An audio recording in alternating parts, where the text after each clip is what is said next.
introduções aqui, enquanto a doutora Laurência envia o material para o Tiago. Então, primeiro eu queria agradecer os nossos ilustres convidados, doutor Alexandre, doutor Antônio Marcos, doutora Laurência.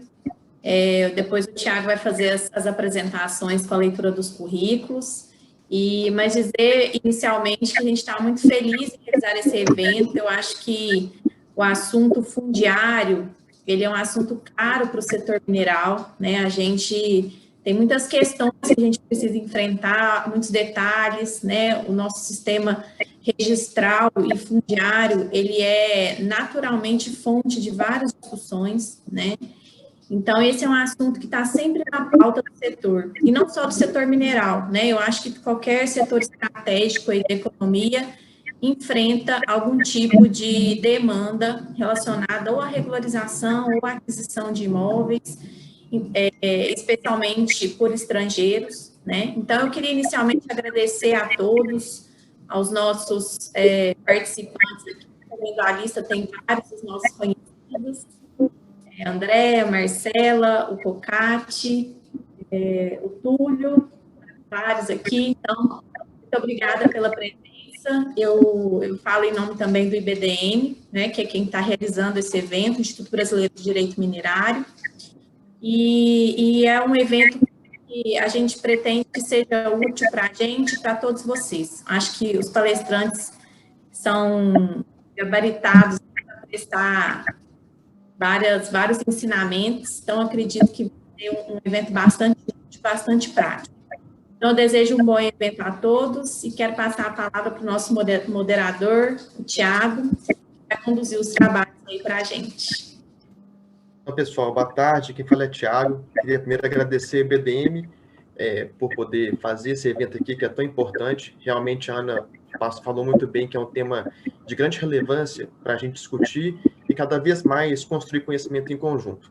Né? A gente faz esses intercâmbios, são muito interessantes para a gente realmente cada vez mais aprofundar nesse tema que é tão relevante para todos nós. Então, eu vou primeiro, brevemente, apresentar um pouco do nosso formato do evento, né? Ler os currículos também dos palestrantes e do nosso debatedor aqui, Antônio Marcos, e depois dar a palavra para os palestrantes, que é quem, de fato, vai fazer acontecer esse evento. Então, primeiramente, a gente vai passar pela abordagem do procedimento do INCRA para a aquisição de imóvel do estrangeiro, né? Quem vai fazer essa abordagem aqui para a gente é a doutora Laurência Rodrigues de Salles, que é chefe de divisão e fiscalização de controle de aquisição por estrangeiro do INCRA, né? Vai dar essa abordagem para a gente dessa temática. Vamos passar depois para o assunto de aspecto relevante de regularização fundiária de imóveis rurais, que vai ser o doutor Alexandre Rodarte da Silva, que é oficial registrador de imóveis pela comarca de Ouro Preto, mestre em Direito Comercial pelo FMG e também especialista em Direito Notarial e Registral pela Escola Pública de Magistratura. Né? Então, eles vão passar por esses temas, né? Primeiro, a doutora Laurência passando pelo tema da aquisição por estrangeiros perante o INCRA, e depois, o doutor Alexandre Rodarte, pela temática de aspectos fundiários de regularização fundiária. E aí, contando também, né, com a participação dos palestrantes, a gente tem também a presença do Antônio Marcos Pinheiro, que é advogado, especialista em Direito Imobiliário pela Universidade de Gama Filho e coordenador do Departamento de Gestão Fundiária Imobiliária da empresa Gerdau.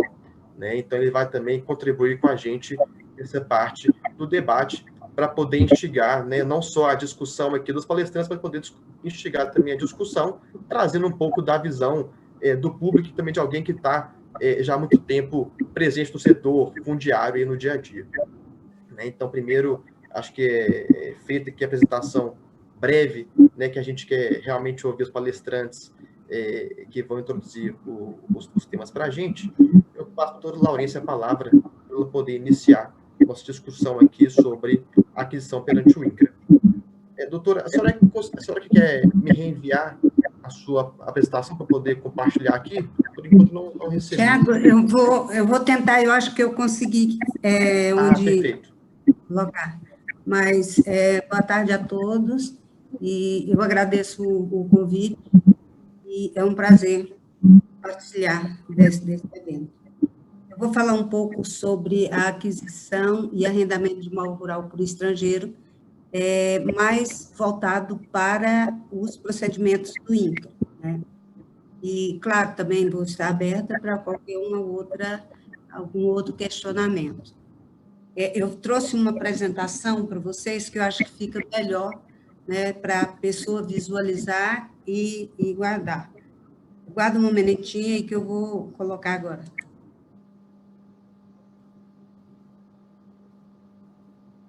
Vocês estão conseguindo ver? Perfeitamente. Perfeito? Tá, então vamos lá.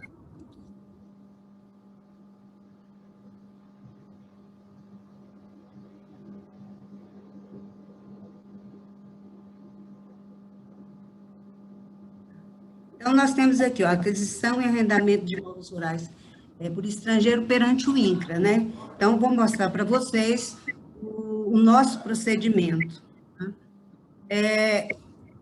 Nós temos procedimentos para pessoa natural quanto para pessoa jurídica, né?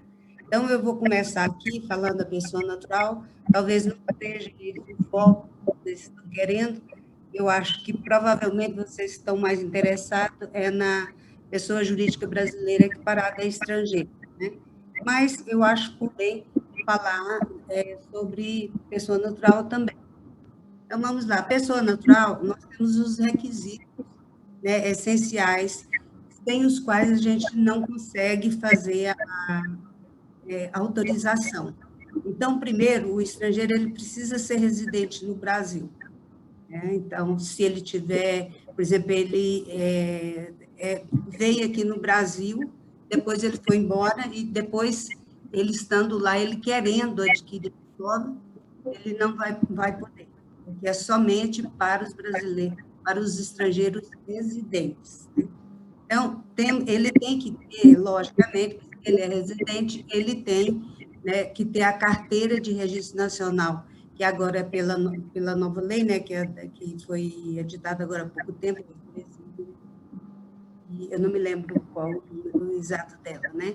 Então, que é o registro, a carteira de registro nacional migratório, que veio a substituir aquela outra que falava sobre a carteira nacional do estrangeiro, né? O registro nacional do estrangeiro. E ela não veio substituindo essa lei, mas nós continuamos ainda aceitando o Registro Nacional de Estrangeiro, porque nem todo mundo já fez ou migrou. Eu acho que essas carteiras, somente para os novos, os que já estão aqui, continuam ainda com o Registro Nacional de Estrangeiro. E, lógico, que ele não vai poder mais fazer a validação desse registro, porque quando ele for fazer, provavelmente eles vão mudar para a carteira de registro nacional migratório. Essa carteira ela tem que estar com a validade, né? E também ela pode ser permanente, né? Porque tem muitas pessoas que acima de 60 anos e aquelas pessoas que têm deficiência física, essas pessoas elas não precisam fazer a realização dessa carteira. Então, a gente aceita essa carteira com registro permanente, mesmo que já tenha vencido. Então, ele precisa ter o CPF, né? Eu digo isso porque, às vezes, quando a gente faz o cadastro do estrangeiro no nosso sistema, no SNCR, a gente precisa coletar os dados do cônjuge, se ele for casado. Então, às vezes acontece de uma pessoa, ele tem aqui a sua carteira, ele está regular, mas a esposa mora fora e não tem CPF. Então, a gente encontra com essas dificuldades. A gente tem sempre orientado para que essa pessoa consiga cadastrar o CPF somente para fazer o cadastro no nosso sistema, né? o imóvel ele tem que ter registro no cartório, tem que ser um imóvel registro, porque a lei ela fala em propriedade, ela não fala em, por exemplo, posse, justo título, ou posse simples ocupação, é propriedade. Então, como propriedade, ela tem que estar registrada no registro de imóvel. E ser o imóvel rural cadastrado no SNCR, né? Isso, ele registrado e cadastrado no SNCR, tem que ser no nome do transmitente, claro, né? E nós temos as exceções, né, que é o estrangeiro da nacionalidade portuguesa que tenha certificado de reciprocidade, ele não precisa nem sequer pedir autorização, porque ele tem um tratamento igual ao de estrangeiro, perdão, de brasileiro, igual, desculpa aí minha falha, igual de brasileiro, né? E para a pessoa jurídica estrangeira, nós temos também, ele tem a pessoa jurídica estrangeira mesmo, que é aquela pessoa jurídica com sede no exterior, né? Ela tem que ter autorização para funcionar aqui no Brasil. Ela tem que ter inscrita no CNPJ e comprovar a inscrição na Junta Comercial do Estado. Tem que apresentar também um projeto de exploração, qualquer que seja o tamanho da área que ele queira adquirir, ele precisa apresentar um projeto. O imóvel também, nas mesmas condições da pessoa natural, ele tem que estar cadastrado no SNCR e tem que estar registrado no cartório. A pessoa jurídica brasileira equiparada, tá? A mesma coisa, ela tem que ter os mesmos requisitos da estrangeira, menos a autorização para funcionar, porque ela é brasileira, né? E o que é que a gente consegue fazer essa equiparação da brasileira com a estrangeira? Então, eu trouxe aqui para vocês um conceitozinho, que é aquela da qual participa a qualquer título pessoas estrangeiras jurídicas que, respectivamente, residam ou tenham sede no exterior. A maioria que detenha a maioria de seu capital social ou possuam o poder de mando no sentido de conduzir as deliberações da Assembleia Geral e eleger seus administradores. Também dirigir as atividades sociais e ou de funcionamento dos seus órgãos, né? A pessoa natural que ela mora aqui no Brasil, a estrangeira natural que mora aqui no Brasil, ela não entra nessa regra aí. Se o sócio for uma pessoa natural que mora aqui, é estrangeiro natural que mora aqui no Brasil, a gente não faz a exigência por exemplo, pedir todos aqueles documentos, né? Todos aqueles requisitos que eles precisam apresentar. Às vezes até nem precisa pedir autorização, se for só uma pessoa natural. Mas o que acontece é que normalmente tem a pessoa natural e uma pessoa jurídica, né? Nesses casos aí, sim, precisa de ter uma autorização para adquirir ou arrendar o imóvel rural. Eu trouxe para vocês aqui das áreas, né, de pretensão para aquisição e arrendamento do estrangeiro. Então, para a pessoa natural, se ela adquire uma área até 3 módulos de exploração definida, ela é dispensada de autorização, desde que seja a primeira aquisição desse estrangeiro aqui no Brasil. E a segunda aquisição, mesmo que seja até 3 MEI, ele precisa ir de autorização, porque aí você já soma a primeira com a segunda, e aí já passa dos 3 módulos. E acima de 3 módulos, até 20 módulos, com autorização do INCRA, né, que é uma autorização prévia, sem apresentar projeto de exploração, isso para a pessoa natural. E acima de 20 até 50, ela precisa da autorização e tem que também apresentar um projeto de exploração. E os imóveis acima de 50 móveis de exploração indefinida, ela tem que apresentar o projeto, e, além disso, a gente tem que encaminhar esse processo para o Congresso Nacional, autorizar essa venda, porque ele está acima dos limites previstos na lei. Para a pessoa jurídica. Para a pessoa jurídica, como eu disse antes, qualquer que seja o tamanho da área, ela tem que apresentar um projeto de exploração. E acima de 100 módulos indefinido, o projeto de exploração e aprovação é de competência para autorização no Congresso Nacional. O Congresso Nacional autorizando, ele devolve para o INCRA, e o INCRA vai lá publicar a portaria, autorizando esse interessado a adquirir um imóvel. Está dando para acompanhar? Eu estou falando muito enrolado, estou falando muito rápido? Não, está excelente. Tá bom? Tá. Então, da área pretendida dos limites territoriais. Então, além daqueles limites que eu falei antes, que aqueles limites que eu falei, que seria voltado mais para a necessidade de autorização, né?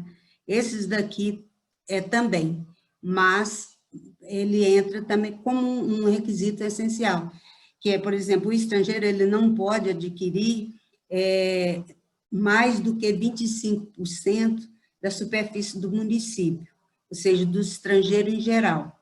Eu ia até fazer uma pizzazinha para mostrar, que eu acho que ficaria mais claro, mas aí não tive tempo, porque eu fiz essa apresentação agora à tarde. Eu tinha me esquecido do dia, né? Mas eu acho que aí dá para entender, né? E, além disso, as pessoas da mesma nacionalidade não podem adquirir mais do que 10% da área do município, né? Então, vamos supor, se um estrangeiro chega lá, só um americano, ele já possui 25% da área daquele município, aí não dá para entrar nenhum outro estrangeiro, porque ele já ocupou a área toda, né? Isso daí, essas áreas, provavelmente deve haver alguma modificação, porque tem vários projetos de lei tramitando no Congresso Nacional, e também tem um da Casa Civil, né, tramitando por lá, que visam alterar principalmente essas áreas. Não vi em nenhum deles a alteração desses limites, né? Mas o tamanho da área eu já vi. Tá? E aquisição e arrendamento para as alienações, né? Da pessoa jurídica, ou seja, daquelas que, no caso de fusão, incorporação, alteração do seu controle acionário ou de transformação de pessoa jurídica brasileira para a estrangeira, né, há necessidade de autorização do INCRA. Então, os cartórios, eles precisam estar atentos para isso, para não fazer isso de forma contrária ao que diz a lei. Isso aí nós temos, está prescrito lá no artigo 20 do decreto 74.965, que é o que regulamenta a lei 5.709, né? Então, ou seja, se você vai mudar os sócios e coloca mais sócio estrangeiro, também você precisa pedir autorização.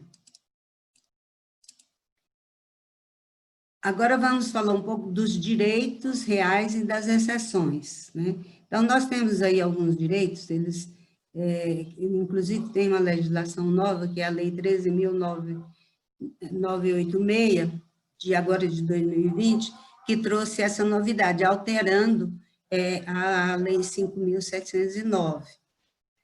Então, o que ela diz? A Constituição de Garantia Real, inclusive a transmissão da propriedade fiduciária em favor da pessoa jurídica estrangeira ou nacional equiparada, né? Isso aí é uma exceção, né, que ele trouxe. A pessoa pode fazer essa adjudicação fiduciária sem pedir autorização, para o segundo também, que é o recebimento do imóvel em liquidação de transação com pessoa estrangeira, né? Nesse item aqui, nesses dois, aliás, tem um problema que eu considero muito sério, que é principalmente nesse da liquidação, ou esse que a pessoa já vai receber este imóvel. Porque, enquanto tiver só na adjudicação, tudo bem, porque ainda não transfere o domínio, né? Depois que ele recebe esse imóvel em pagamento de ação, ele, logicamente, vai transferir esse domínio para ele, para o estrangeiro. E aí, sim, é que entra a dificuldade para a gente fazer, nós aqui do INCRA, fazer o controle disso. Inclusive, até eu coloquei, né, nas observações desses projetos de lei, uma forma, por exemplo, não somos contra isso, né, tudo bem, só que nós queremos ter conhecimento disso, ou seja, as empresas terem a obrigação de comunicar ao INCRA isso, e quando for transferir essa propriedade, que o INCRA possa verificar os limites territoriais, né? Porque se não for assim, as outras pessoas que pretenderem adquirir imóvel vai ficar prejudicada, porque, como eu falei antes, se tem uma empresa que já adquire 25% da área daquele município, não tem condição de outro, e ela iria adquirir isso, na verdade, sem nenhuma autorização, sendo que as outras necessitariam, né? Agora vamos falar um pouquinho sobre o projeto de exploração. O projeto de exploração, ele deve conter informações de alguns elementos, assim, por exemplo, a justificativa de proporcionalidade entre o quantitativo de área e da área visada e aplicação do projeto. O cronograma físico e financeiro de investimentos de implementação e eventual utilização de crédito, né, oficial no financiamento. Ele pode ser parcial ou total, né? A viabilidade logística de sua execução, no caso de projeto industrial. Ela deve ter compatibilidade entre o local na planta industrial e a localização geográfica do projeto. Demonstração de compatibilidade com os critérios para o zoneamento econômico do Brasil. Isso aí, eu não sei se todos os municípios já possuem isso, mas os que não possuem, também nós não indeferimos por conta disso, né?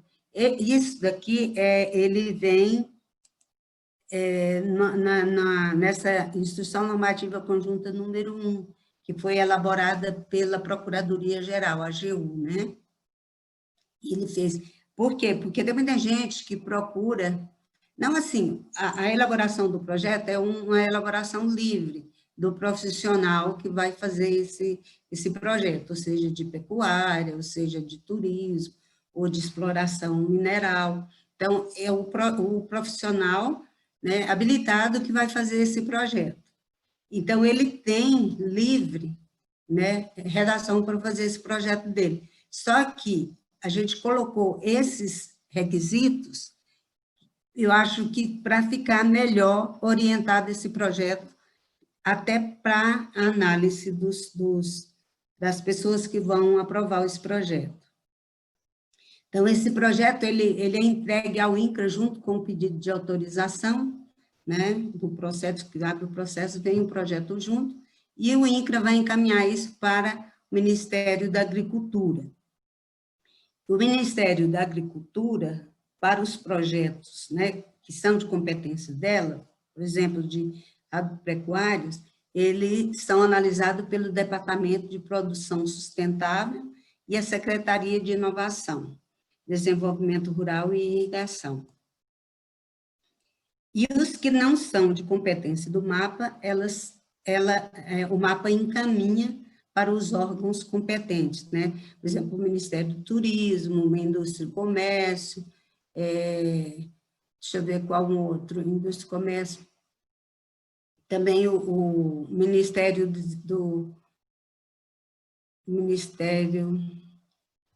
todos eles, eu esqueci agora, né?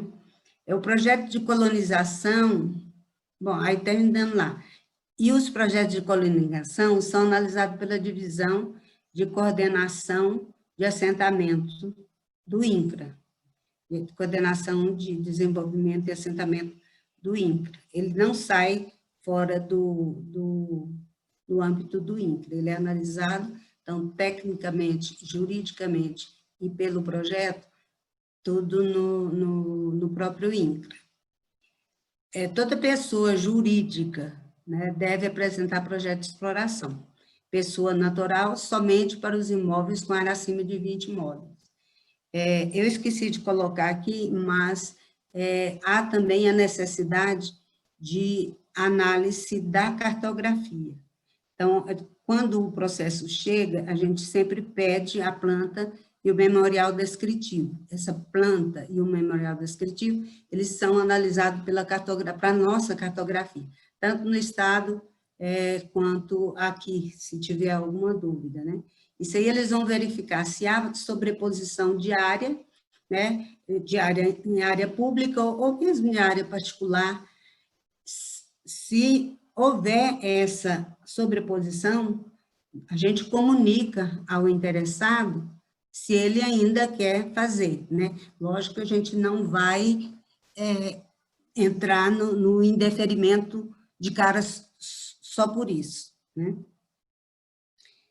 Agora, eu só fiz aqui um resumozinho do andamento do processo no INCRA, né? Deixa eu só um minuto.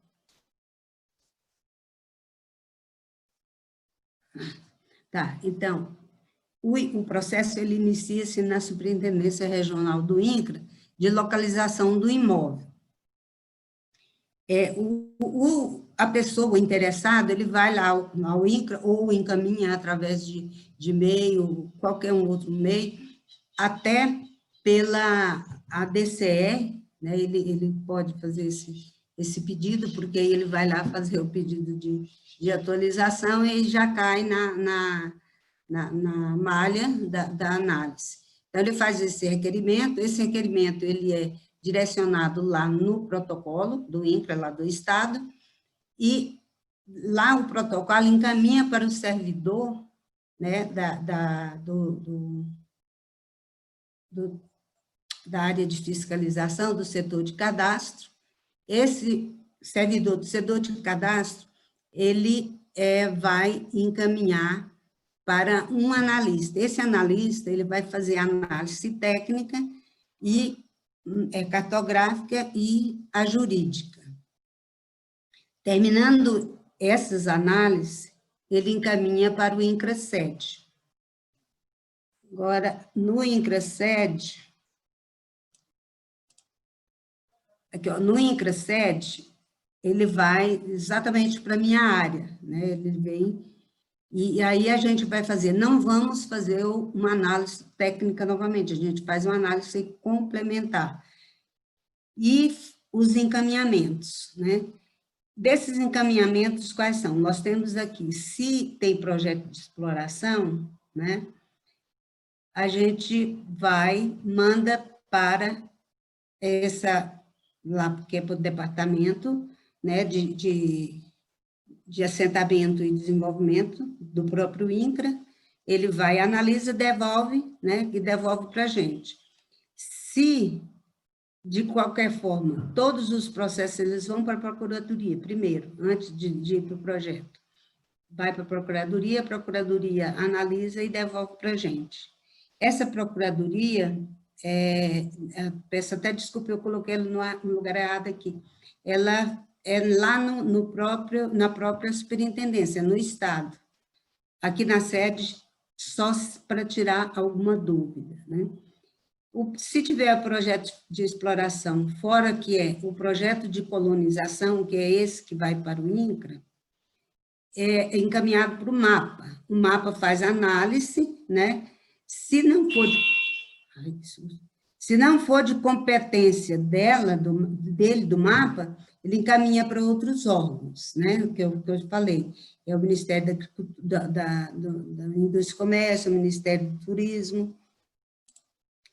Aqui, vamos falar um pouco do imóvel com relação ao projeto, né? Então, aqui está o mapa. Então, se o imóvel ele estiver acima dos limites permitidos, que seja acima de 50 ou acima de 100 modo de exploração definido. Aí, o mapa faz a análise do projeto e encaminha para a Casa Civil encaminha para o Congresso Nacional. Se for um imóvel na faixa de fronteira, da mesma forma, se tiver projeto de exploração, o mapa analisa, ou outro órgão, e encaminha para o Conselho de Defesa Nacional. Né? Aí eles devolvendo, o processo devolve para o mapa devolve para o INCRA. Né?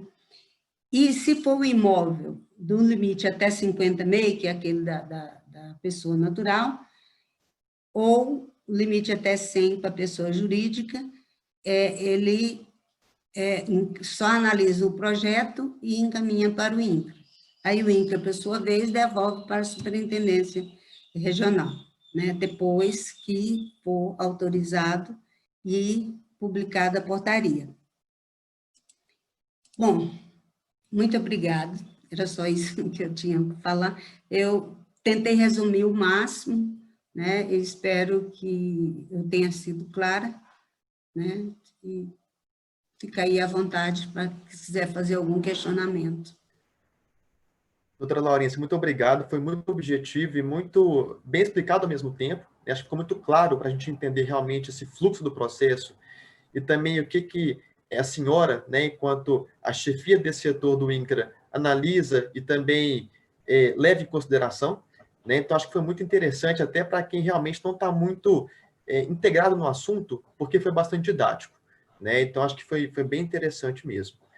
Eu queria só fazer uma pergunta para a senhora aqui, da Heloísa Calderano Pereira, antes de passar para o doutor Alexandre Rodarte, né, para ele poder fazer a parte dele, até porque depois vai ter a parte do debate e que a gente pode, eventualmente, estender mais perguntas para depois da fala do doutor Alexandre. Mas ela perguntou o seguinte para a senhora: se a mudança do sócio estrangeiro for dentro do mesmo grupo econômico, ainda assim precisa da autorização? Sim. Sim, é porque a mudança dos sócios de estrangeiro, né, que você está dizendo, por exemplo, se eles têm brasileiro, vai passar para americano, ou então tem americano, vai passar para espanhol, precisa, por quê? Porque você verifica, tem aquele índice lá de 10% de nacionalidade, esse da pessoa jurídica também entra nessa contagem. Então, se o americano tinha 8, mas o espanhol já podia ter 10. Aí, ele mudando para o espanhol, vai aumentar o percentual dele ali. Né?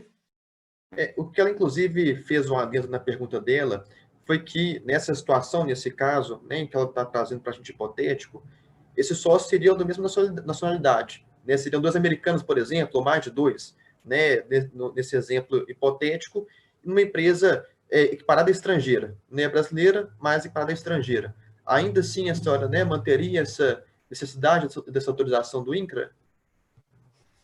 Olha, se for a mesma quantidade de sócio e da mesma nacionalidade, não vai mudar nada. Então, nesse caso, não há necessidade de autorização. Entendi, perfeito. Não haveria necessidade se mudasse a quantidade. Vamos supor, se tivesse 2, aí vai passar para 4 ou 3, aí já muda, você tem que mudar, né? Vou fazer só mais uma pergunta aqui, antes de passar ao doutor Alexandre a palavra, para a gente não perder o fio da meada.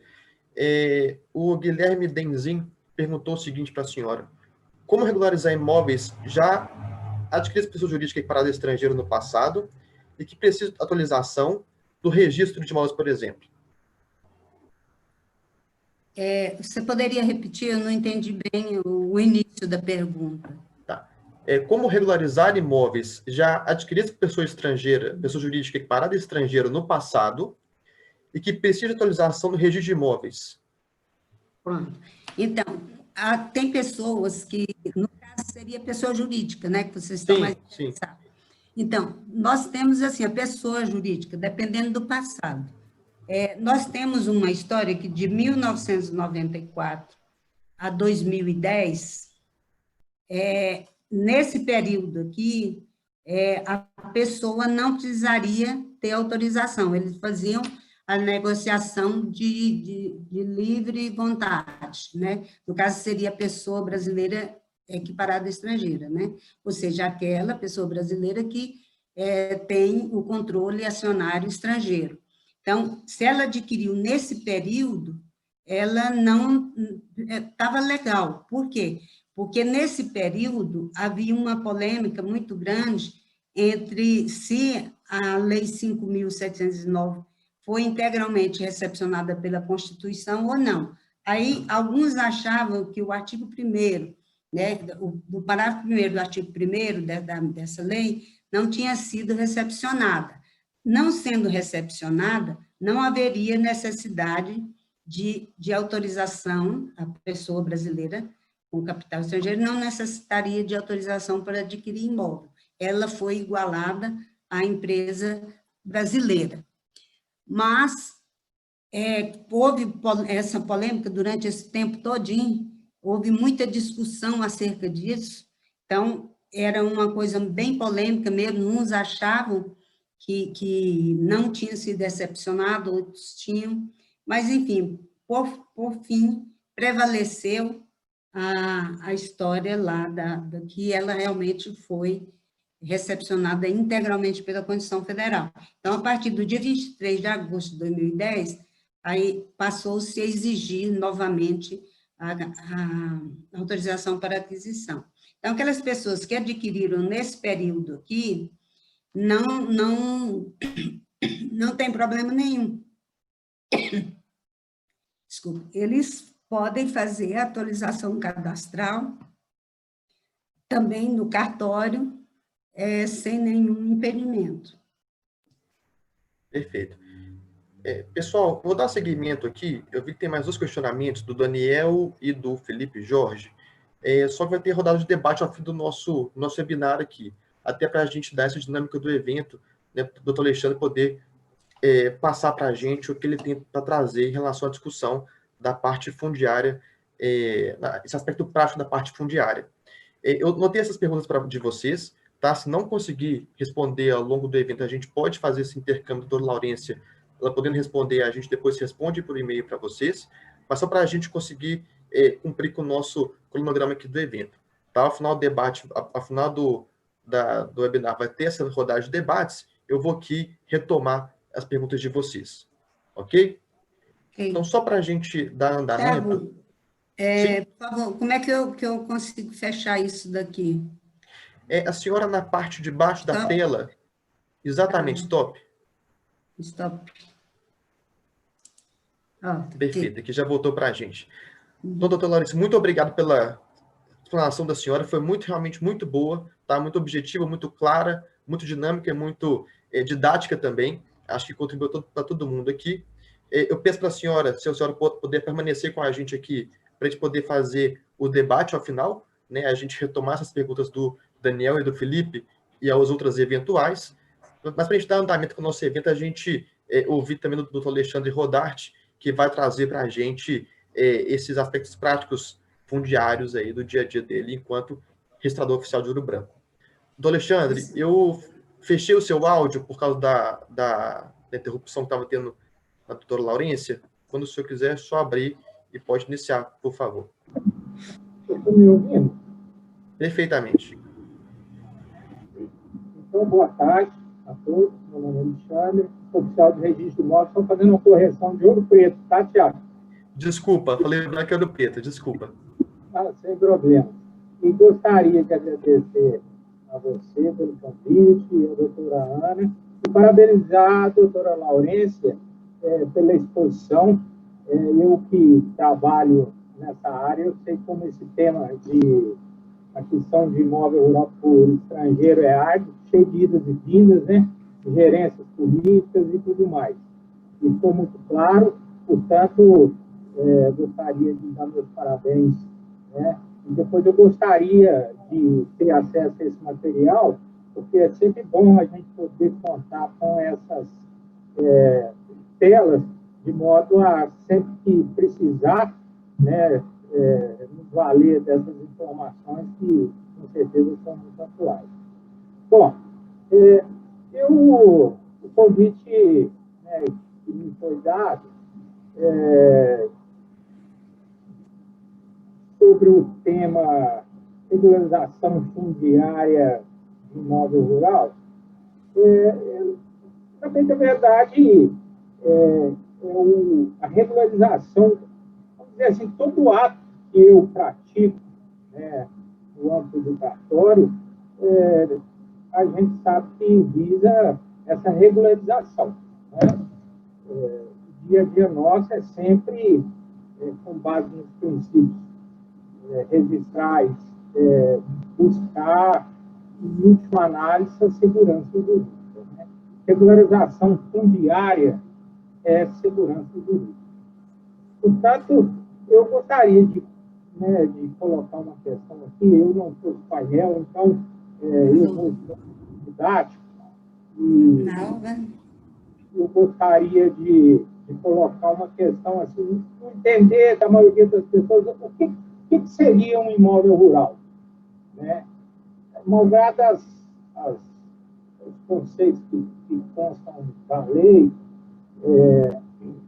Estatuto da Terra, Código Tributário Nacional, a linha que a gente segue é sempre aquela que o imóvel rural é aquele que o município competente diz que é. Tá certo? Então, por que eu digo isso? Porque, de acordo com a Constituição, a competência para regular o respectivo território é do município. Então, ele é que diz que imóvel que está em zona urbana, expansão urbana ou imóvel rural. Portanto, vamos fazer regularização fundiária, imóvel rural?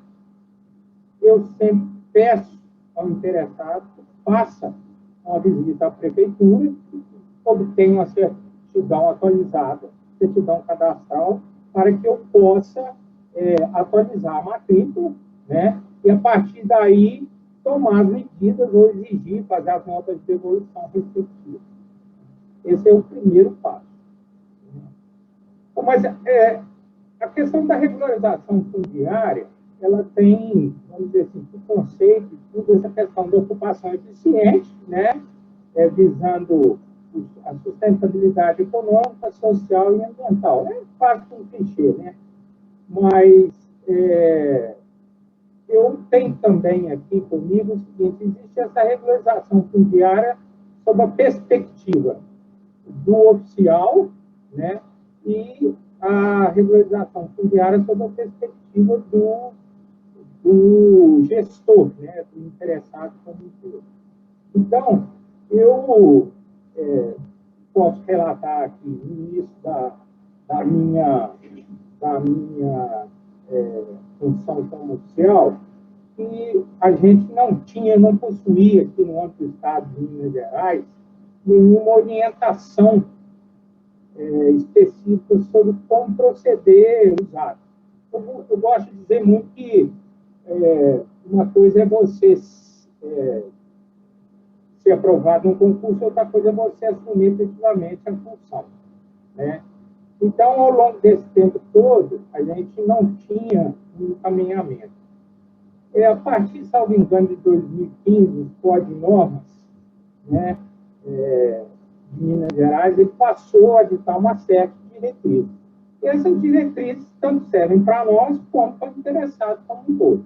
É lógico que são ordenamentos administrativos, seguem a lei, mas muitos deles descem aos detalhes, nos dando orientação e como proceder no dia a dia, tá certo?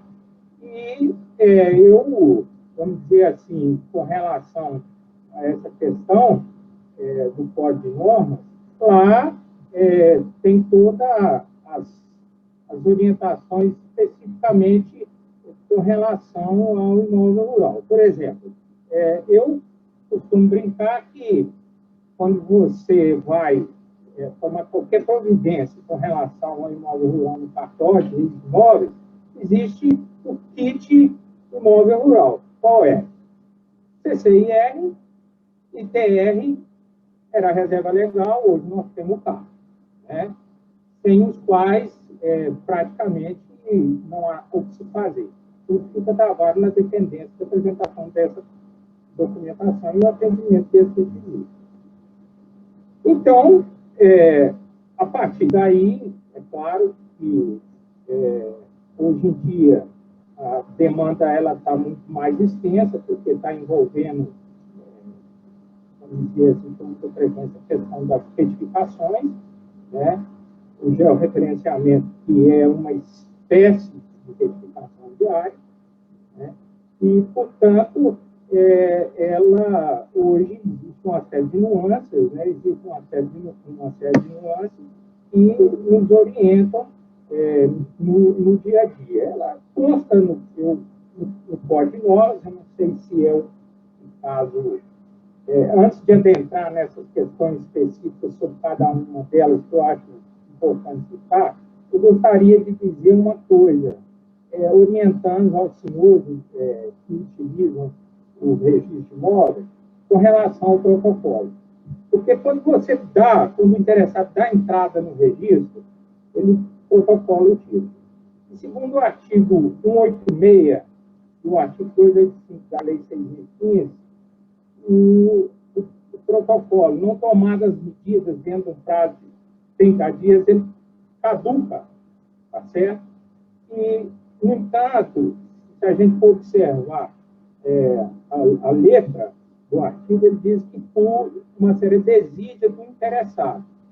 No entanto, como, vamos dizer assim, o protocolo que determina a precedência, né, dos direitos reais, quando houve alguma dificuldade que envolva terceiros e essa desídia não se dá em razão do interessado, eu sugiro à parte que entre com uma petição, um pedido para que haja a manutenção do protocolo, né? É uma forma de garantir direito e ressalvar essa responsabilidade que muitas vezes não depende da pessoa que está com interesse na prática do ato.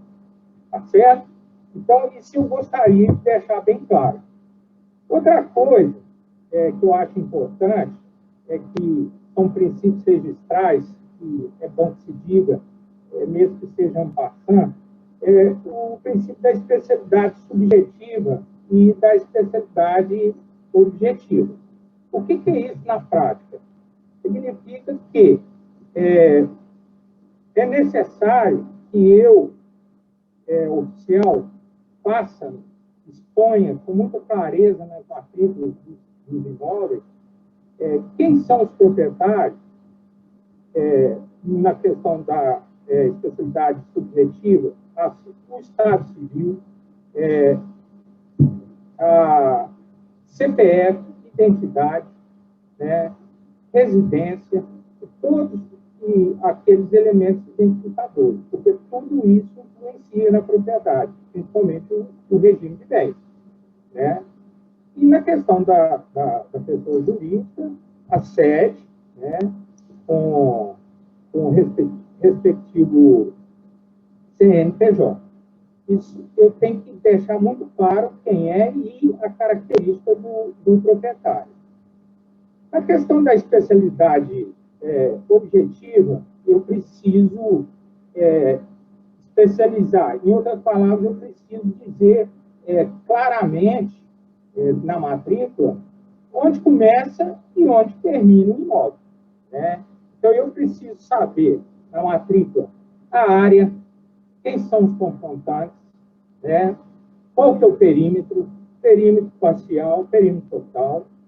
Eu preciso deixar claro também nessa questão dos confrontantes, é bom que se diga que imóvel confronta com imóvel, né? Então, quando forem fazer retificação de área, de representamento, coisas do gênero, a confrontação é com imóvel e, no caso, deve-se inserir imóvel da matrícula local. Quando não houver a matrícula, for somente a posse, que seja colocado imóvel, sem registro, posse, em nome fulano, Beltrano, de maneira que seja identificado, né?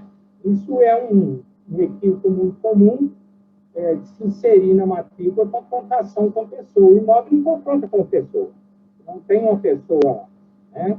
Então, é importante que faça essa ressalva para que os senhores, né, na grande maioria das vezes, tiverem contato com os profissionais e observem isso, porque todos esses detalhes acabam atrasando o registro, né, ou a verbação, ou a prática do ato como um todo, né? Mas a minha orientação hoje, voltando ao assunto do Código de Normas, é que o Código de Normas hoje lançou luz, né, o procedimento do dia a dia do registro, que tanto vale para mim, que sou oficial, quanto para os usuários. E tem uma parte interessante, que eu acho que merece ser informada aos senhores, que o imóvel, vamos dizer assim, o ato a ser praticado, na hora que o oficial for analisar, qualificar, que a gente chama um título, o oficial deve, isso é uma lição antiga, mas foi reiterada pelo Código, ele deve fazer de forma a facilitar o registro. A interpretação do oficial registrador de um título, documento, negócio jurídico, sempre no sentido de facilitar a entrada do título. Seja feito o registro. Isso é uma tendência, né, que foi reiterada, mas que era uma lição antiga do Zé Maria Serra Lopes. O oficial deve, evidentemente, não abrir mão da legalidade, analisar e fazer interpretação no sentido de fazer um título entrar. Então, isso aí é uma informação, né, do senhor, porque eu acho importante que, no contato que tiver com os oficiais, reiterar essa necessidade, né, facilitar, porque não é raro, existe, né, colegas, e a gente ouve falar, que dificultam o registro, né? Criam óbices, entendimentos que são, muitas das vezes, de difícil atendimento. Então, isso é uma prática, porque nós estamos aí para registrar, não é para devolver documento. Então, a rigor, eu acho importante essa informação para que os senhores, né, que trabalham com o cartório e com a regularização fundiária como um todo, que tenham isso em mente. Vamos ver aqui. Eu também acho importante uma informação, que um tecnicismo, mas eu acho que pela relevância, merece ser informado aos senhores, que é o princípio da concentração. O que é o princípio da concentração para nós, e que tem muita valia para todos?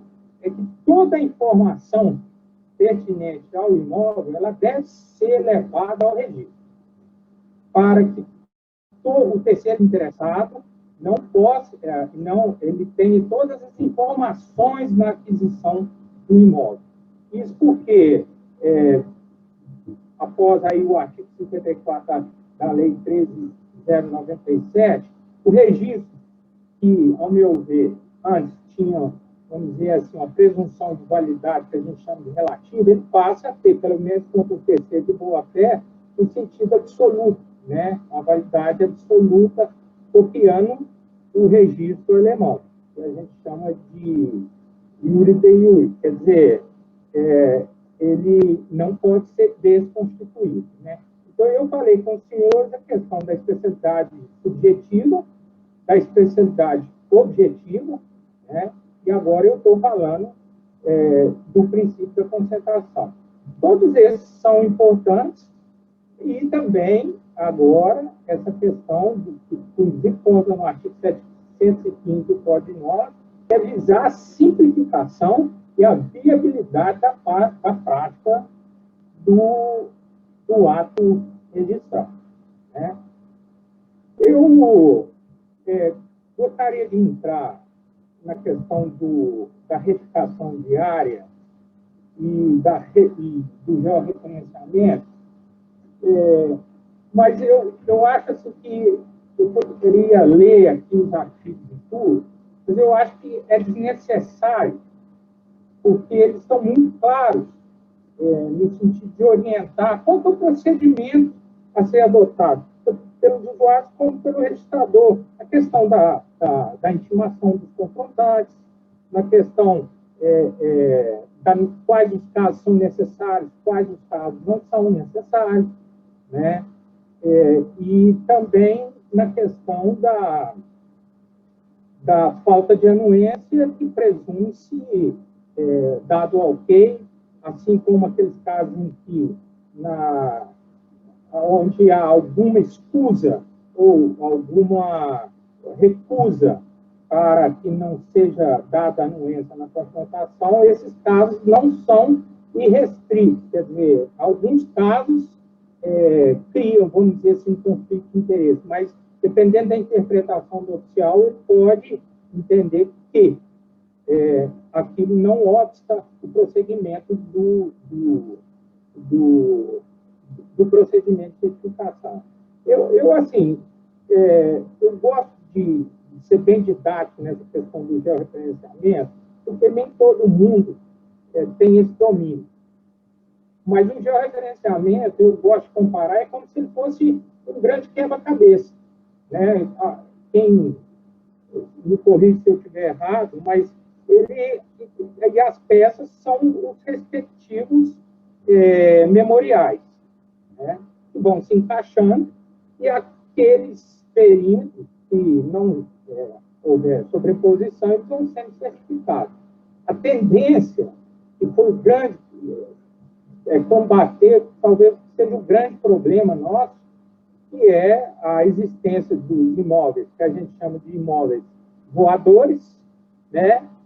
Ou um beliche imobiliário. Quer dizer, imóveis voadores são aqueles que não têm caracterização, né, suficiente para você plotá-los em um determinado espaço terrestre. Assim como os voadores que se sobrepõem, o beliche imobiliário que se sobrepõe a outros. Né? Então, o georreferenciamento tem esse propósito.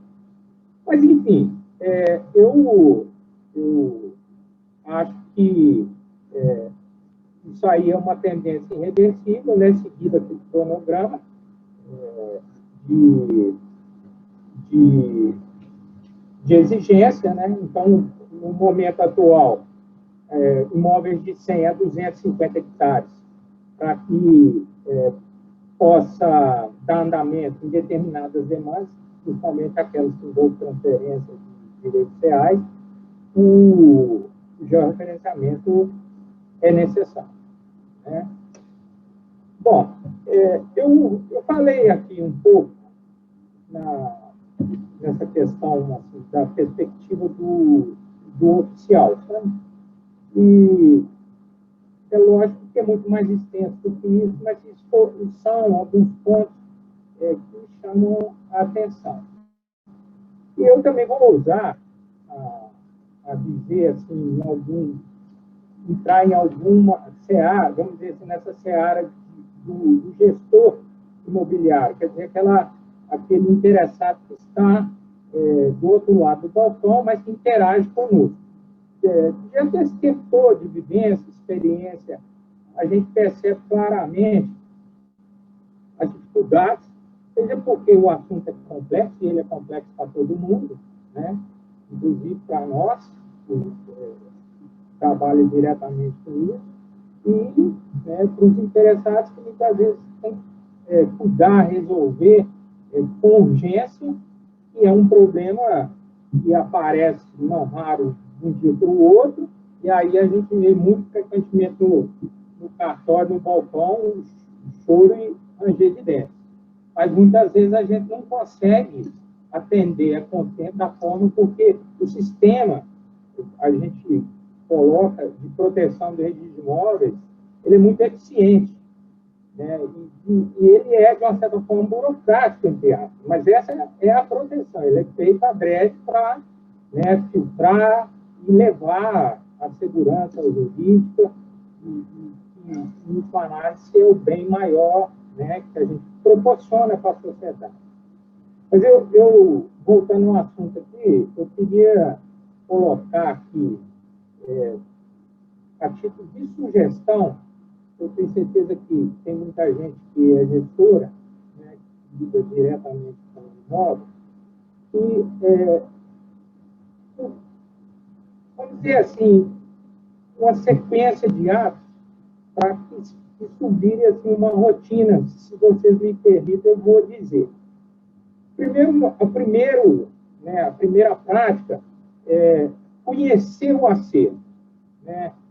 Delimitar o acervo.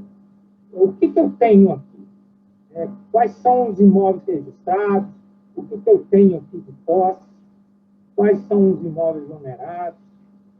Quais são os ônus? O que eu tenho, vamos dizer assim, com relação aos meus imóveis que estão sendo objeto de ação judicial? Qual é o tipo de ação judicial? Né? E também quais imóveis que eu tenho aqui que não pertencem a mim, mas eu pertenço a terceiros, mas eu estou fazendo a gestão no atual momento. Né? Esse conhecimento, essa delimitação, essa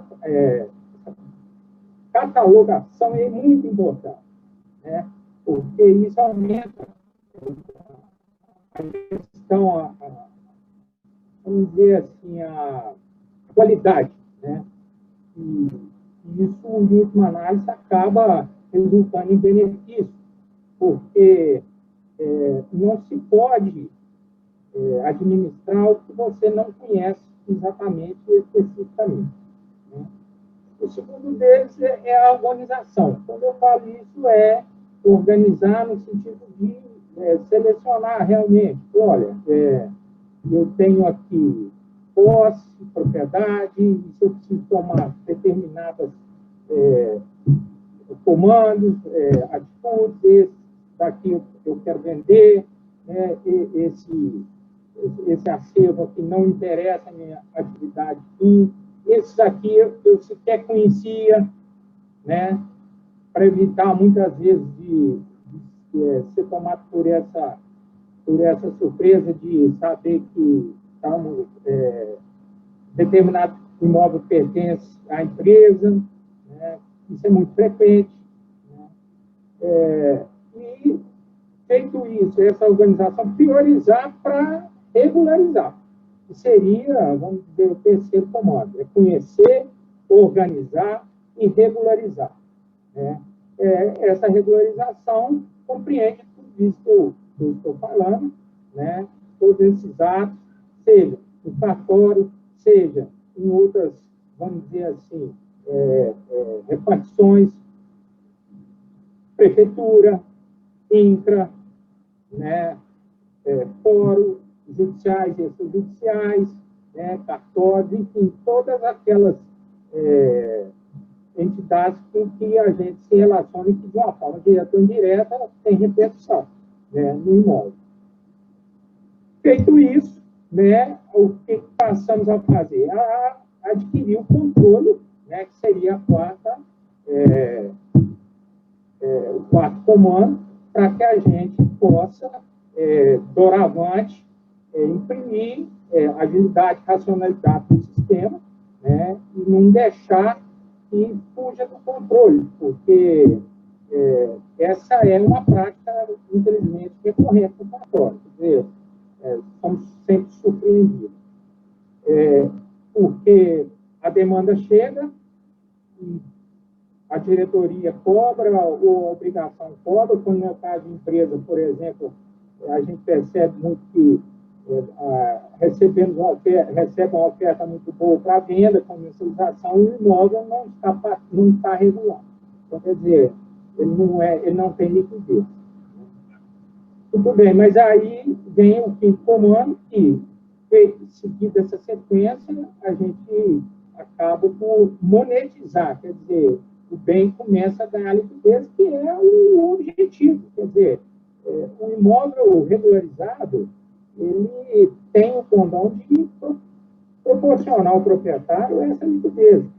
Seja para lastrear um empréstimo para qualquer que seja o motivo, seja para receber um empreendimento, seja se você quiser vender, enfim. É preciso mudar um pouco essa concepção, porque, em grande parte, a gente está sempre muito preocupado em priorizar o caixa.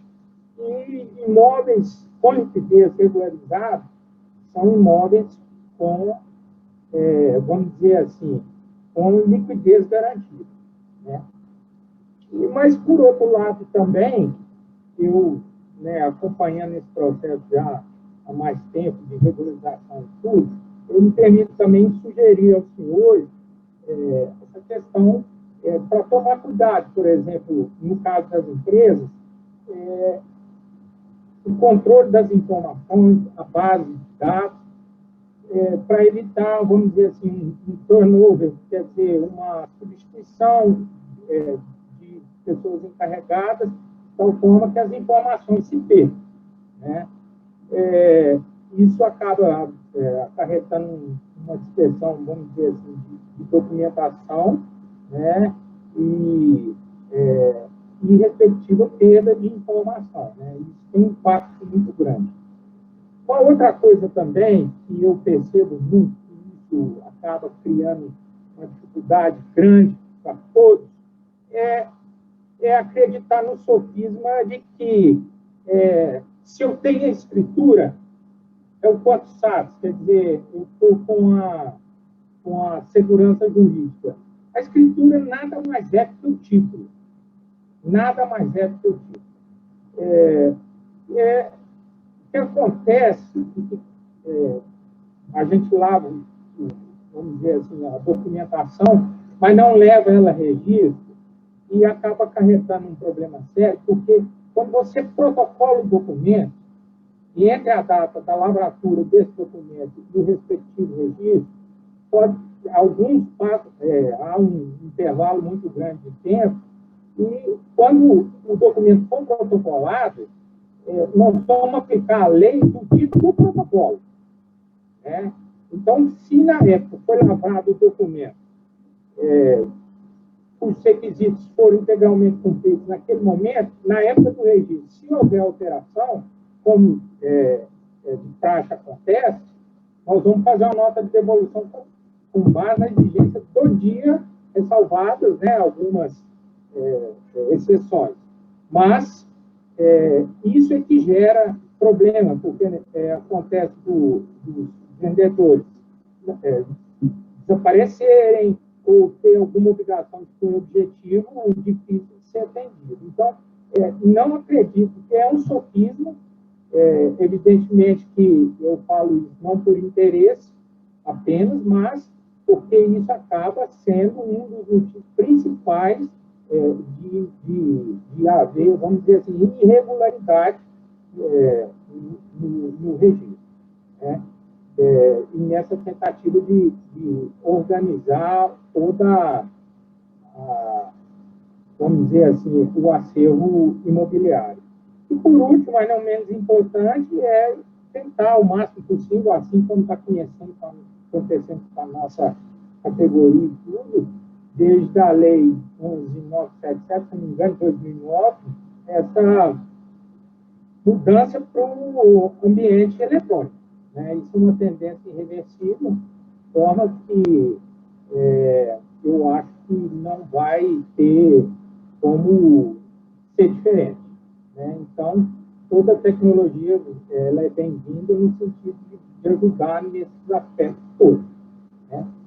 Bom, mas eu elegi alguns pontos, eu acho que esses são os principais, né? Eu acho que qualquer dúvida eventual que tiver, estou às ordens para fazer o esclarecimento, né? Mas, a rigor, eu enfatizo isso, né? Esses aspectos todos que eu pontuei, para mim, fazendo uma reflexão, eu julguei como importante que deve ser levado ao conhecimento do público. Eu queria agradecer a paciência, não sou palestrante, né? Eu sou um prático, mas eu estou à disposição para cooperar no sentido de ajudar, facilitar. Eu sou um colaborador, gosto, né, de, muitas vezes, transpor as medidas do cartório e ir ao encontro, né, das necessidades do usuário. Eu acho que isso aí é o cartório moderno, é o profissional moderno, e podem contar comigo, né? E, mais uma vez, agradecer a paciência e a atenção de todos. Obrigado. Doutor Alexandre, obrigado pela exposição. Muito interessante que o senhor trouxe um pouco da parte mais teórica, né, nessa parte principiológica, e depois um pouco da parte prática também, né, que eu acho que é muito importante que todos aqui tenham esse domínio mesmo, esse conhecimento, porque tudo isso influencia na hora de realmente a gente precisa do cartório, né, a gente está aqui do outro lado, igual o senhor expôs muito bem, né, o senhor pelo cartório, a gente que precisa desse serviço de vocês, a gente tem realmente esse conhecimento como um todo, né, dessa parte mais teórica e da parte prática do dia a dia mesmo, que vai influenciar, de fato, né, nos registros e avaliações do cartório. Então, obrigado pela exposição, muito interessante. Excelente. Eu queria agora, né, a gente começar essa parte do nosso debate, né, eu queria primeiro passar para o Dr. Marcos a palavra, que vai iniciar essa aqui a parte do debate, né, vai iniciar as perguntas aí para a gente, que a gente depois vai, na medida do possível, obviamente, também conseguir ler o que vocês trouxeram para a gente, perguntando também para o Dr. Laurêncio e o Dr. Alexandre, para a gente poder debater e construir conhecimento em conjunto. Uma boa noite a todos aí, né? Primeiramente, agradecer o IBDM, doutor Ana e doutor Tiago aí pelo convite, tá? Uma honra estar aqui com vocês, assuntos tão importantes. Parabenizar aí os palestrantes, doutora Laurêncio e doutor Alexandre, pelas ótimas explanações aí, né? Os temas muito bem explicados, né? Os temas didáticos aí que no dia a dia a gente vivencia, né? E esse tema, esses trabalhos aqui, essas colocações nos ajudam aí a melhorar cada vez mais o trabalho dia a dia nosso, né? Para iniciar aqui, eu vou dirigir duas perguntas ao Dr. Alexandre, né? Que são temas que, na prática, a gente acaba passando por eles, né? E encontramos algumas dúvidas e gostaria de aproveitar o momento para trazer algumas perguntas aqui. O primeiro tema seria sobre os campeões extrajudicial, né? Nessa legislação, né, que permite ao oficial do cartório dar prerrogativa para que ele faça análise, né, com o objetivo de, obviamente, desafogar o judiciário, né, gerar mais celeridade, gerar mais, desburocratizar o procedimento, né? A gente percebe que, nesse caso, o oficial ele se torna ali um juiz extrajudicial, porque ele tem que fazer uma análise da petição, dos requisitos legais ali, se foram cumpridos ou não, e a partir dessa análise ele vai decidir sobre a viabilidade, né, e se é legal aquele processo ali de uso campeão, né? Mesmo com tudo, né, com o período que está essa legislação, a gente percebe, né, já tem alguns anos que ela está vigente, né? A gente percebe que alguns cartórios, alguns oficiais ainda têm dificuldade de atender a esse requisito, ou seja, de receber a petição dos advogados, dos interessados, e dar o devido andamento. Muitas das vezes vão direcionando direto para o judiciário, talvez por insegurança, né? A gente vê na prática algumas situações dessa resistência aos óbices para que isso seja seguido na via extrajudicial. Aí, nesse caso, eu pergunto ao doutor Alexandre, assim, qual que é a opinião dele sobre isso, sobre esse uso campeão e extrajudicial, né? E se realmente os cartórios no Brasil, né, se ele acha que estão preparados ainda, mesmo nesse tempo da legislação, né, com toda a dificuldade que a gente sabe que existe, para fazer isso acontecer efetivamente, como está acontecendo, acontece no inventário, né, e no divórcio. Essa é a primeira pergunta. Antônio, Obrigado pela oportunidade de debater esse assunto. Eu acho um assunto atual e muito importante, porque ele, o uso campeão, ou a uso campeão, como queiram alguns, é de suma importância. É uma forma de regularizar, tá certo? O que eu acho é o seguinte: a lei ela atribuiu a competência concorrente ao juiz, né, e para aqueles que optarem ao oficial registrador, para processar e julgar o pedido do campeão. Eu, vamos dizer assim, acho, em função da especialização, quer dizer, eu acho que o juiz, ele é um generalista, tá certo?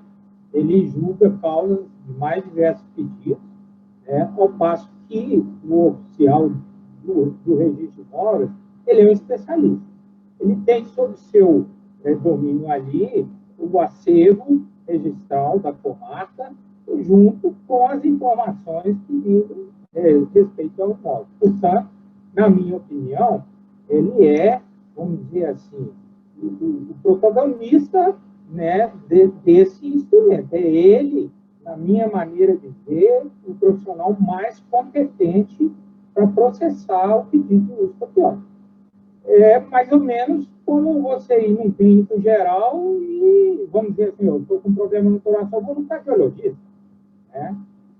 Nenhum, vamos dizer, menoscabo a quem quer que seja, mas eu acho que o profissional, o oficial registrador, ele é mais indicado, mais especializado para processar o pedido do uso campeão. Agora, você me falou uma coisa que me chamou a atenção, que é a criação de óbitos por parte do profissional no sentido de processar o pedido. O que eu tenho a dizer sobre isso é o seguinte: essa competência do oficial registrador, ela não é determinada. Eu não posso, uma vez deparado com um pedido complexo, me recusar a fazer por causa disso e transferir esse ônus para o juiz. O juiz não tem mais autoridade, o judiciário não tem mais autoridade ou menos do que o oficial. Ele não, a sentença declaratória de uso campeão dele não é mais importante que o meu despacho definido. Eles se equivalem na prática. Mas eu entendo o seguinte: o oficial ele tem obrigação de processar o pedido. Ele pode indeferir, tá certo? Ele pode julgar indeferindo o pedido, mas ele não pode dizer: eu não vou julgar se o senhor vai procurar o judiciário. Isso é a minha maneira de ver, tá certo? Sob pena até de incorrer em crime de prevaricação. Isso aí a ser provado e tudo mais. Mas eu acho também que a grande vantagem dos ofícios judiciais é a celeridade, acumulado com segurança jurídica, tá certo? Eu tenho condições de processar o pedido com muito mais segurança e rapidez do que o judiciário. Agora, eu não, vamos dizer assim, é difícil também, porque nós temos uma cultura arraigada de sempre buscar o judiciário, vira e mexe, mas eu acho que o judiciário só deve ser provocado pelo que nós já conhecemos, em razão, vamos dizer assim, quando houver conflito de interesse, ou uma que a gente chama de pretensão resistida. Do contrário, eu acho que o pedido de uso campeão feito no cartório de registro de imóveis é o mais indicado em razão, seja da segurança jurídica, seja da celeridade proporcionada pelo sistema. Aliás, o espírito é esse, junto com o divórcio, junto com o inventário, esvaziar um pouco já nosso judiciário completamente lotado de demandas, e pior, sem conseguir dar devidas respostas a tempo. Então, não sei se eu te respondi, mas a minha a minha posição é essa. Quer dizer, eu não acho, né, só voltando aí nesse aspecto, que se o registro de imóveis não estiver preparado para isso, quem estará, né? Perfeito. Perfeito. Respondeu. Na prática, infelizmente, a gente encontra resistência, né? Não a negativa, mas alguns óbices, né? Algumas protelações aí do procedimento. E realmente eu concordo plenamente com a tua fala que o oficial de cartório, teoricamente, né, e efetivamente é mais indicado, até porque ele está ali com o acesso aí a toda a documentação e mais desafogado, provavelmente, que um juiz no caso de outros processos, né? Então, perfeito isso aí. A gente espera que essa legislação, assim como no divórcio e a partilha, né, que já estão funcionando bem, isso também aconteça ao longo dos anos aí, para facilitar mais a celeridade. O uso vai azeitando a máquina, né? Quanto mais houver por parte dos interessados no uso, isso vai criando uma prática que a tendência é sempre melhorando, né? Aprimorando o sistema. Né? Porque, no primeiro momento, a negativa, né, induzia ao indeferimento. Houve essa mudança e outras virão no sentido de beneficiar, criar celeridade e proporcionar a solução, porque é o objetivo de todos nós, né? Resolver essas pendências, porque a quantidade de imóveis sem registro, sem a devida regularização é muito grande, né? Nós bem sabemos. Né? Tem vários municípios, né, que principalmente nos distritos, que as pessoas não têm a matrícula, o registro no cartório, tem posse, né? Então, um dos caminhos seria esse, os campeão. Beleza, eu vou fazer a segunda pergunta aí, o Thiago dá sequência, né? A segunda pergunta do doutor Alexandre é relacionada à questão da pandemia, né? A gente está no meio dela, né, vivenciando aí uma dificuldade em todos os setores. O que na prática a gente observa, né, que os serviços cartórios são essenciais, né, à população, e houve uma aceleração desses serviços aí da tecnologia, do uso da tecnologia, não, né? A gente vê que ao longo dos anos alguns cartórios têm buscado aí né, o avanço tecnológico, né, digitalização de documentos, assinatura digital, né? E a gente percebe que agora na pandemia houve uma pressão natural, né, por causa dela, por causa do distanciamento social. E para a continuidade das atividades, houvesse aí a implementação de várias, né, tecnologias que já existiam, na verdade, né, mas que agora estão sendo efetivamente adotadas aí em alguns cartórios. A gente vê que alguns cartórios ainda têm, nos interiores principalmente, né, em regiões mais remotas, são mais arcaicos do ponto de vista de uso da tecnologia, mas a pandemia trouxe essa pressão aí, né? A partir disso, a gente já fez, né, já via assinatura de escritura por meio de videoconferência, né, intimação online, então tem diversas modalidades aí, isso, né, começaram a ser implementadas. Nesse cenário, eu gostaria de saber, assim, como que o senhor vê isso, essa situação, né, essa pressão aí da pandemia, o uso, né, da tecnologia aí para viabilizar a continuidade das atividades de cartório com o distanciamento social.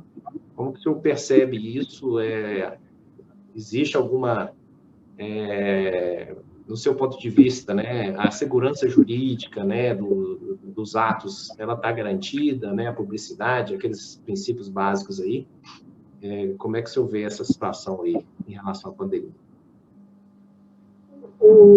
Antônio, o que eu acho é o seguinte, isso aí era uma construção, né, essa mudança de ambiente, né, ela foi prevista na Lei 11.977 e ela vinha em construção. Eu acho que a pandemia ela mostrou para nós a necessidade, que, inclusive, eu acho que ratificou essa escolha, que tem assim, uma tendência, né, uma opção, a utilização desses canais, né, e o que acontece é que ela, por força de lei, né, ela vai ter que existir, e o negócio é você, na prática, viabilizar, porque nós temos um país de dimensões continentais. Eu acredito, por exemplo, você colocar uma informação de um cartório em São Paulo dentro, no meio eletrônico, é tranquilo, mas quando você, por exemplo, lá no Amapá, por exemplo, você colocar essas informações dentro do ambiente eletrônico, né, ela leva tempo, mas ela vai ser colocada, até porque está sendo constituído o ONR, que vai ser o Operador Nacional de Registro, uma entidade nos moldes do CORE aqui em Minas, e que vai coordenar no âmbito nacional esse acesso a todas as informações, de tal forma a levar a segurança jurídica eletrônica, vamos dizer assim, para todo mundo. Quer dizer, isso vai acelerar de forma expressiva esse acesso, né? Porque o ambiente eletrônico, ele leva o cartório à pessoa, né? Agora, você não tem mais que, vamos dizer assim, essa excusa de falar, não, eu não vou lá no cartório, não, o cartório está com acesso em casa, né? E isso também, vamos dizer assim, não passar só do registro, também há o notarial, né, em que o ato notarial ele pode ser praticado por meios remotos e tudo, inclusive até para quem mora fora do país, né? E precisa praticar um ato, mas o que eu acho assim, que ele cria, o ambiente eletrônico ele vai criar conectividade, né? Ele vai levar, aumentar esse acesso, né? De forma que se pode dizer que tem alguma coisa positiva nessa pandemia, foi catalisar esse processo, né? Ele serviu assim, para ratificar, né? E para mostrar que isso é necessário, muito embora existem várias pessoas, usuários, que preferem o físico e tudo, né? O cartório se valer ali, né, da serventia, da forma tradicional, né? Mas isso é uma realidade. Posso te dizer que pode estar 100% certo que isso em breve vai estar à disposição de todos, né? E nós, lá no cartório, os oficiais, estamos com esse desafio de transferir de criar essa tecnologia e transferir todo o acervo para o ambiente eletrônico, né? Assim como é hoje, falando dos processos eletrônicos. Pessoal, excelente. Obrigado pelas contribuições, né? Acho que as respostas foram muito boas. Acho que os temas são muito atuais, né? E realmente a gente, vendo essa perspectiva do cartório do Dr. Alexandre, é realmente muito importante a gente ter esse tipo de orientação. Então, vamos dar andamento aqui aos nossos debates, né? Agradecer ao doutor Laurêncio, que pôde ficar aqui até agora para a gente poder seguir com essa dinâmica. Eu vou retomar umas perguntas mais antigas que a gente já tinha aqui no nosso chat. Uma pergunta que a Ana Cristina fez e depois a Heloísa também reafirmou. Ela nos perguntou se tem quanto tempo demora o processo do INCRA para regularizar essa aquisição de uma para o estrangeiro perante o INCRA. Doutora, eu pus seu microfone no mudo para não dar interferência. A senhora tirou agora. Pode seguir, por favor. Bom, quem foi que perguntou? A Ana Cristina de Moraes, depois a Heloísa Calderano perguntou também a mesma pergunta. Tá bom. Então, Ana Cristina e Heloísa. Nós temos 2 tipos de processos de aquisição para o estrangeiro. Nós temos aquele processo que é considerado processo simples, que ele tramita somente no âmbito do INCRA, ou seja, o INCRA analisa a parte jurídica e a parte técnica e é autorizado pelo próprio INCRA, né? Esse é um processo simples que ele é bem mais ágil. Então, a gente pode ter até 3 meses, né, do início ao final desse processo. Porém, nesse período agora, nós estamos demorando mais ainda, porque há um acúmulo muito grande de serviços, estamos com poucos servidores, e aí dificulta mais ainda a gente estar despachando esses processos. Então, mas a demora não passa de 6 meses. O processo que a gente considera seja um processo complexo é aquele processo que a gente vai ter que demandar, né, a manifestação de outros órgãos. No caso, o projeto de exploração, né, ou aquele que, além do projeto de exploração, vai ter que passar pelo Conselho de Defesa Nacional, né, que são relativos àqueles imóveis em faixa de fronteira, e também temos aqueles que são direcionados ao Congresso Nacional. Então, vamos primeiro para aquele que somente precisa da análise do projeto. Então, esses processos que só necessitam da análise do projeto, além da análise do INCRA, a gente consegue, antes dessa pandemia, antes de diminuir o quadro efetivo do INCRA, tudo a gente demorava mais ou menos, temos processo com 6 meses, teve um até que foi com 3 meses, né, que a gente conseguiu despachar, finalizar este processo. Temos aqueles que, além do projeto de exploração, precisa do assentimento prévio. Esses daí demora mais, no mínimo 6 meses mesmo, no mínimo, né? E temos aqueles que, além disso tudo, ele ainda vai para o Congresso Nacional. No Congresso Nacional, eu sinto dizer, mas demora muito mesmo. Ele, assim, você pode botar por baixo aí 1 ano e meio, né? Então, assim, nós não temos, assim, uma coisa bem batida mesmo, que é tanto o período que vai ficar sobre a análise. Isso aí vai depender muito também da demanda de cada órgão que vai fazer essa análise. Excelente. Passando para a próxima aqui, do Daniel Malaguti, ele perguntou o seguinte: é necessário autorização do INCRA para aquisição de imóveis destinados ao cumprimento de obrigação legal, como é o caso de áreas adquiridas para compensação ambiental? Para fazer compensação ambiental, né? Exatamente. Sim, mas precisa sim de autorização do INCRA, tá? Inclusive, a gente tem até processos já tramitando aqui, que eles estão reivindicando o imóvel para compensação ambiental. Então, o que acontece? Eles, além da manifestação do próprio órgão ambiental, a gente tem que ter também a autorização para essa aquisição. Tá? Excelente. E depois, o Felipe Jorge perguntou se, no caso, os imóveis que ultrapassam os 100 mês, né, no caso das pessoas que têm esses imóveis com mais de 100 mês, tem que passar pelo INCRA antes do Congresso? Obrigatoriamente pelo INCRA e depois pelo Congresso? Sim, o processo inicia-se no INCRA. Por quê? Porque quando ele vai para o Congresso Nacional, ele tem que ir totalmente instruído, né? Para eles poderem julgar lá.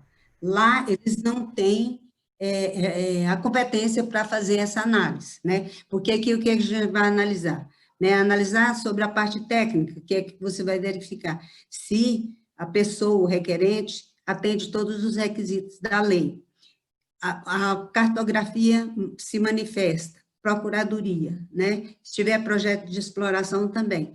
Então, assim, ele tem que ir para lá para o Congresso Nacional, vamos dizer assim, simploriamente, redondinho, né? Todo instruído. E essa instrução é feita no INCRA.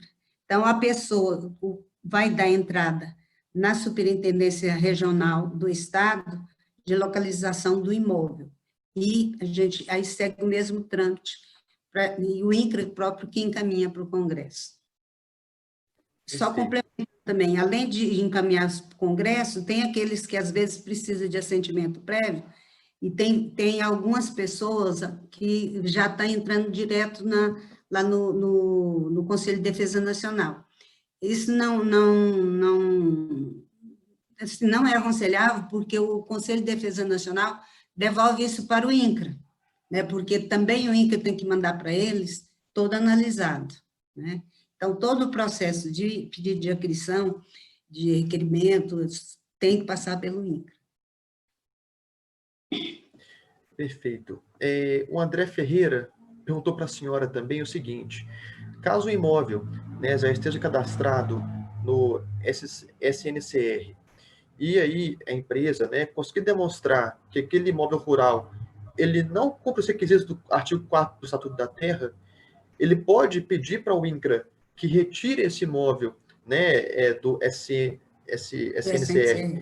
e posteriormente faça a aquisição pela via tradicional, sem ser imóvel rural, né? Sem ser imóvel rural?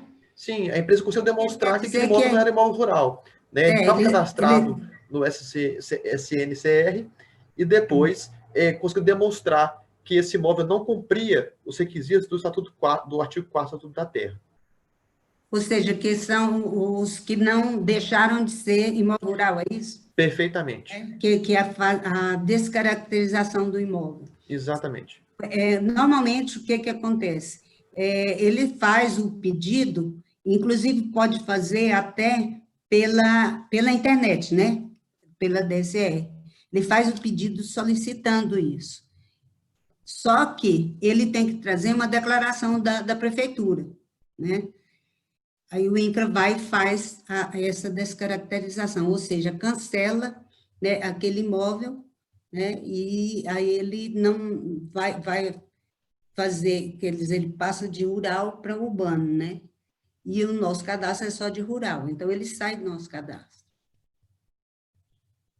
Perfeito. E aí, o Felipe Jorge depois perguntou também, além do que ele tinha perguntado antes, se o INCRA dá a devolutiva ou já encaminha essa pendência apenas dos 100 meses. Não entendi, se encaminha a pendência de quê? Eu imagino que ele acho que se confundiu na pergunta, ele perguntou em relação ao Congresso. O INCRA encaminha ao Congresso, né, diretamente, ou dá devolutiva apenas dos 100 meses? Continuei sem entender. Encaminha para o Congresso. E essa devolutiva de quê? Acho que seja do Congresso, né? Pelo que ele falou, ele depois completou aqui direto para o Congresso, mas pelo que eu entendi é o seguinte, o INCRA encaminhou para o Congresso, e aí o Congresso pode autorizar ou não essa compra? Sim, pode autorizar ou não, como qualquer, até o INCRA pode autorizar ou não também. Ele autorizando ou não, é sempre devolvido, o processo é devolvido para o INCRA, né? Se devolver dando negativa, a gente comunica, né? Comunica ao interessado, e aí ele vai procurar os meios que ele achar necessário. Se eles autorizarem, o INCRA vai fazer ali a resolução, a portaria, para publicar e autorizar essa pessoa a adquirir aquele imóvel, ou aquela área, né, que seja acima de 100 metros. Perfeito. Vou fechar aqui com o nosso webinar. Então, uma pergunta do Luiz Paulo Cocatti.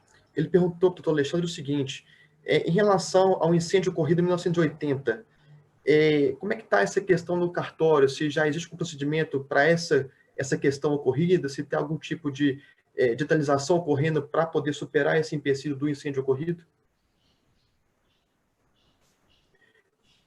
Coloquei o som no mudo também por causa da interferência. Se você puder tirar, por favor.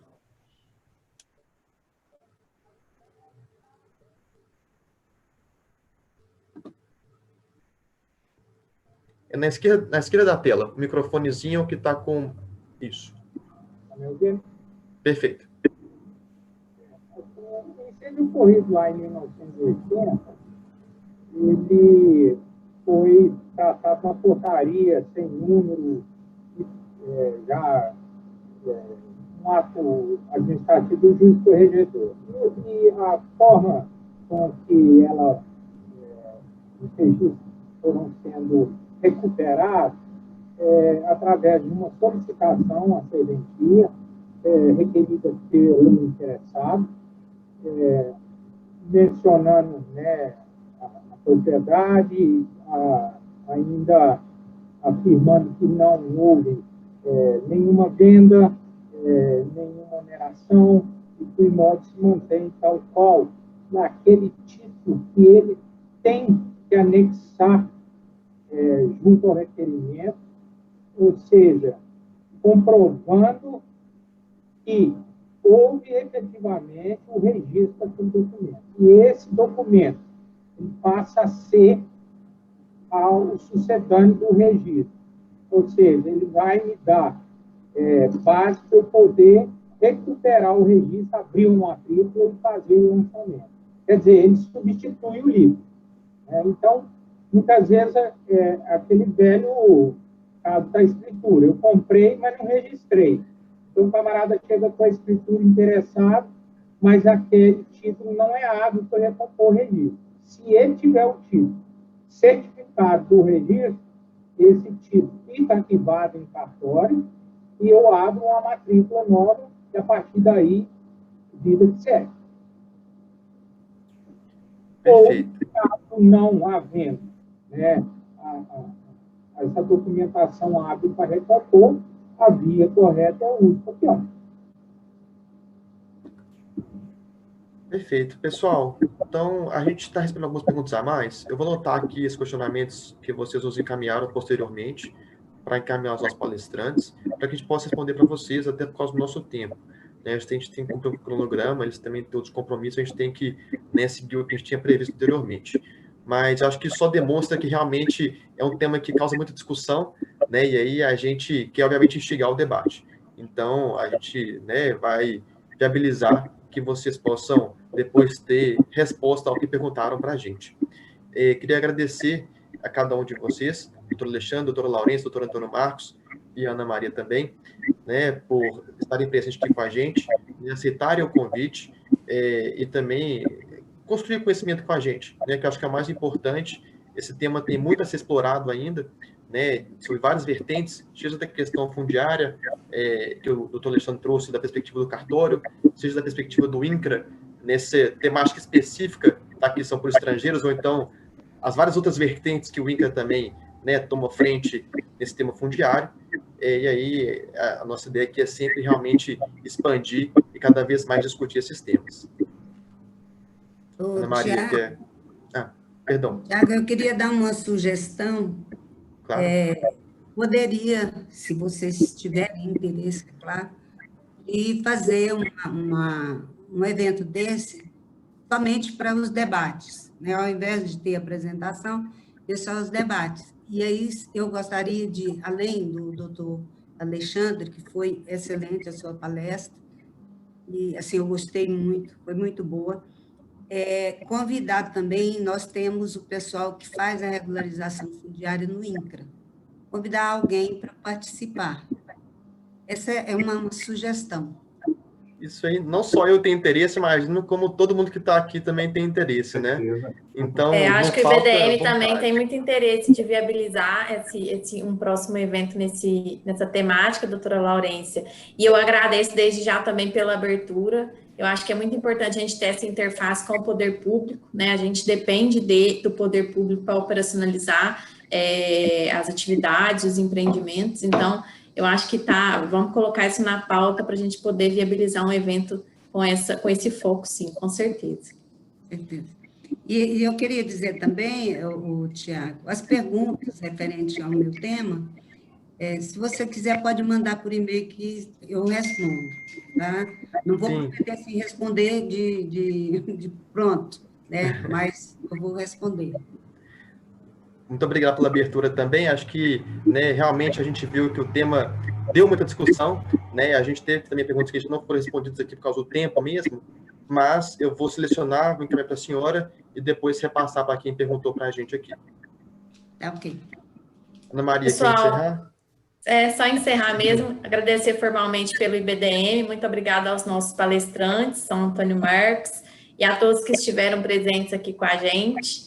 Então, declaro encerrado esse evento pelo IBDM. Muito obrigada a todos e uma boa noite.